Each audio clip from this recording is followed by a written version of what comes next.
name is Chelsea and welcome back to my channel. For today's video, we have my March wrap-up.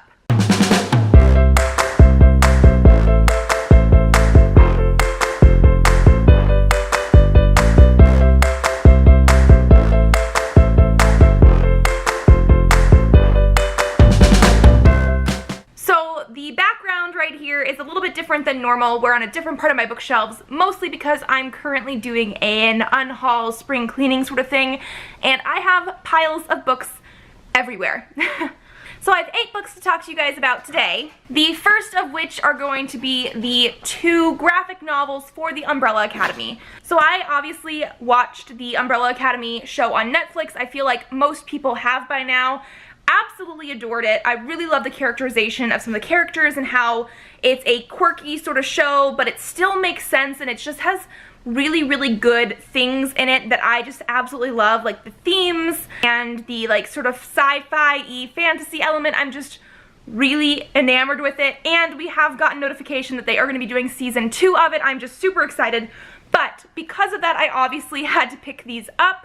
I had the first volume of Apocalypse Suite on my TBR years ago, and somehow I took it off within the last couple years. Don't really remember why. And then I also had Dallas, not on my TBR because I like to do like one and then decide if I want to do the other one, but I obviously picked them both up. I gave both of these a 3 stars. Mostly, I did really enjoy this one. I did like seeing the different aspects from the TV show, like what was the same, what was different. I really, really got to appreciate how Netflix changed certain aspects from the comics to the TV show, and I really do think that they made a lot of things work better than in here. These ones, if you think the show is weird, these are like out of this world. There's so much just like random information in here that I felt wasn't fully needed. The art style I'm okay with. It's not my favorite, and it was very entertaining. It was just, I think maybe because I watched the show first, that colored how much I liked these a little bit. But I feel like also there were just certain aspects of these ones here that wasn't a full coherent storyline. Some of the pieces were a little bit more like short story-like, and I don't like that type of storytelling as much as a full like one arc per book. But overall, I really did enjoy these. I like the show a little bit better, but I'm glad I picked these up. The 3rd volume should be coming out later this year. I'm gonna pick that up as well. The next book I read was Thunder Rolling. It's the 2nd book in the Storm series, which is a co-authored series by Ripley Proserpina and Rebecca Royce. These are 2 authors that I have enjoyed in the past. They write usually reverse harem romance, and I read the first book of this series, I want to say later last year. Liked it well enough. I think I gave it like 3 or 3.5 stars. This 2nd book though, I ended up giving a 2 stars. The writing style is perfectly fine with me. It was just sort of the fact that I personally felt like there wasn't much growth in both the character development and the plot in this 2nd book. It almost felt like it could have been a scene or 2 or a like separate, smaller plot line to a bigger book. Like they could have condensed it and then put it in as a storyline.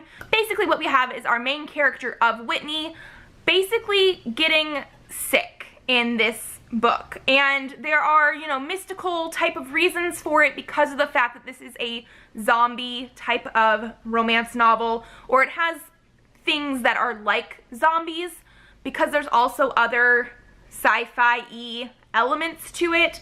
I didn't feel like we had enough world building in this book. The first book was lacking a little bit of that as well, and I was hoping to get more.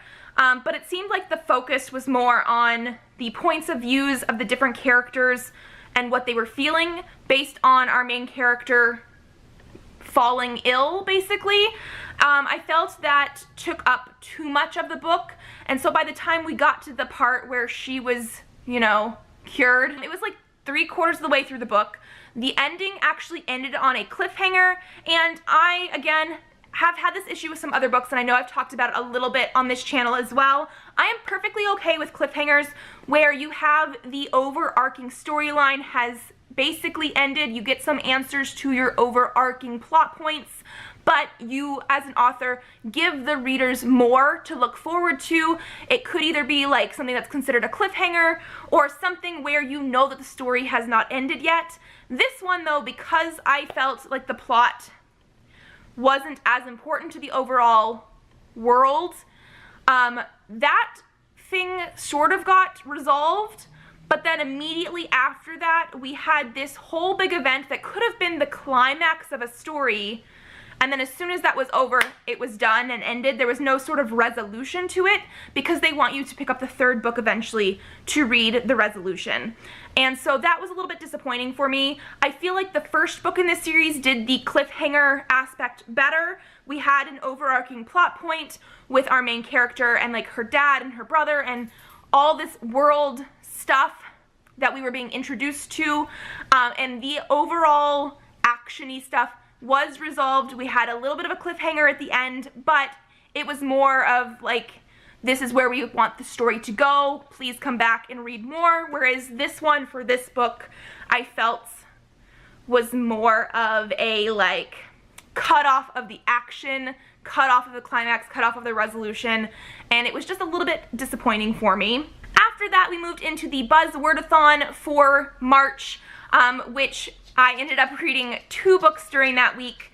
I was sick that whole week. I will leave the link to the vlog down below in case you guys are interested in looking at that. I did read 2 different books that I will definitely talk about now, but I feel like I'm gonna probably have more thoughts and a coherent opinion maybe in that vlog because that's where I really talked about them. But the first book that I read for the Buzzwordathon was How to Hang a Witch by Adriana Mather. This is an author who is actually a descendant of Cotton Mather from the Salem witch trials, and she actually sort of uses that and some information that she has definitely, I want to say, researched into this book. So our main character here is also a descendant of Cotton Mather, and basically her dad has been sick, and so her and her stepmom move away from New York, which is very expensive, and move to her grandmother's old house that they have inherited in Salem, Massachusetts. And so she is a descendant of Cotton Mather, and there are also other students who are descendants of like the original witches there. This does have paranormal aspects and a sort of mystery as to like who has cursed the town because bad things have started happening. I really enjoyed this. I gave it a 4 out of 5 stars. I have had this on my TBR, and this book specifically, on my shelf for I want to say at least a couple years, and I don't know why it took me so long to actually pick it up. I really enjoyed Adriana Mather's writing style. I really enjoyed the characters, and because of this, I placed a book outlet order like the same week to get the second book in this series, which I will talk about in a little while. The second book that I ended up reading for the Buzzwordathon was What We Saw by Erin Hartzler. This one, I want to say, I think I gave a 3 out of 5 stars. This is a book that definitely deals with some hard-hitting topics, and I feel like some people really enjoy this book. I feel like the execution for me was what was lacking. This is a book that follows a character who is sort of on the outskirts of a rape accusation. She was at the party where this happened, but she had left the party early, and so she is trying to come to terms with the fact that the whole town doesn't really believe the girl who made the accusation. The boys that supposedly did it are on the basketball team, so they're like big athletic stars at the school, and so this is definitely dealing with like slut shaming and society not really believing the victim, and I did think that some of it was done well, but I feel like some of it was also not done in a way that I would have enjoyed as much. We have a very high emphasis on sports in this book, not only for the boys that are on the basketball team, but also on our main character being on the soccer team and like all her friends also being involved in sports. And most of that was a throwaway that just took me out of the story because I didn't feel why that was connected. But also we have, I guess, a twist near the end that I saw coming a mile away, and I don't think it was revealed appropriately. Like, I knew it was going to happen, and I didn't like how it happened. I don't know. It was more of a personal stylistic choice, I want to say, for me. But again, I do think this could be a really, really good book. I just feel like it could have been done a little bit better for me personally, and that's why I gave it a 3 out of 5 stars. Then I also read Afterglow. This is by Pat Shand and Kaylin Smith. Pat Shand is the author. Kaylin Smith is the illustrator. I have read some of Kaylin Smith's other work before. She wrote and illustrated Plume, which is a like fantasy western, which I absolutely loved. That was the whole reason I backed this on Kickstarter. This is a book about our main character and her giant glowing cat. I did give this a 4 out of 5 stars, but I actually think it was like more of a 3.5 out of 5 stars. I feel like this is actually a pretty good first volume. However, I have not seen or heard if there's going to be a second volume. There's no like #1 on the side of this or anything. So if this is a standalone, I don't think it's as high for me as it could be if we end up getting a second book on this. But basically, this is like a post-apocalyptic world where there was some sort of event that caused certain things in the world to change. Some of the water kind of stuff could be radioactive. A lot of the animals are now big. Her cat glows. Like, there's different things like that. The people in the world also sort of live in like almost like sheds and stuff. Like, they're in a very obvious, not current modern society. And I did like the art style and certain aspects of this. Our main character is trying to convince other people in her world that another sort of bad event is going to be happening, but she is very eccentric, and so not everybody believes her. One thing that annoyed me a lot with this book is whenever our main character would talk about her animal, she would go into like, not necessarily baby talk, but she would do like, oh, my baby, my precious, my beautiful baby boy, and like it would be a whole like big bubble of just her talking to the cat and calling the cat that, and it happened like 20 times. And so because it happened so frequently, I got annoyed with it. I know some people like that more than others, and that's just the one that I can think of right now. The way that they had the main character's dialogue speaking was a little bit off for me. The thing that I remember the most is the way she talked to the cat, because it was such a long chunk of dialogue that was like basically repeated multiple times. But otherwise, I do think this would be a really good start to a whole world building story. But we'll see if we actually get a second one, because I have no idea. After that, I did pick up the second book in the Adriana Mather Salem type of books. This is Haunting the Deep.